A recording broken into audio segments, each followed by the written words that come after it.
ఇక 16వ అధ్యాయం అండి, దైవాసుర సంపద్విభాగ యోగము అనేటటువంటిది 16వ యోగముగా మనకి చెప్పబడుతూ ఉంది. ఈ అధ్యాయంలో శాస్త్రము మానవుల శ్రేయస్సు కొరకు పరమాత్మచే ప్రసాదింపబడింది. శాస్త్రాలు దేనికోసం ఉన్నాయండి?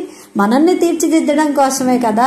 అయ్యో వీళ్ళు అసలు ఎలా ఈ కర్ణ కళేబరాలు ఇచ్చినా కూడా వాటిని ఎలా ఉపయోగించుకోవాలో ఏం చేయాలో తెలియకుండా ఇలాగ బాధలు పడిపోతున్నారే అని పరమాత్మ మనకి శాస్త్రాన్ని కూడా ఒకదాన్ని తెలియజేశారని మనం చెప్పుకున్నాం కదా.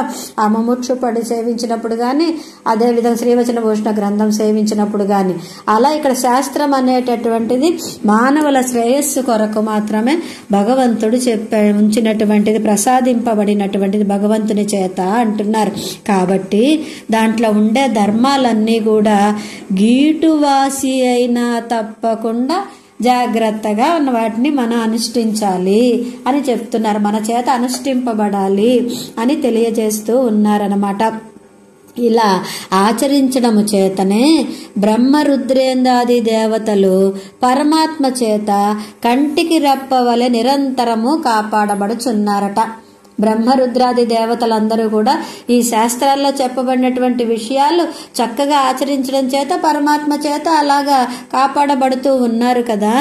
ఆ ధర్మాలను ఉల్లంఘించి వాటిని ఆచరించే వారిని పీడించడం చేతనే రాక్షసులు ఆ సర్వేశ్వరుని నిగ్రహానికి పాత్రులై నిర్మూలింపబడుతున్నారు.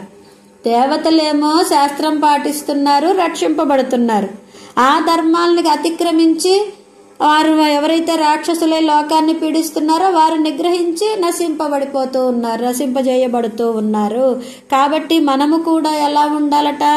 దేవతల వలె శాస్త్రమును అనుసరించి పరమ పురుషుని అనుగ్రహానికి పాత్రలు కావాలి అని తెలియజేస్తున్నారు.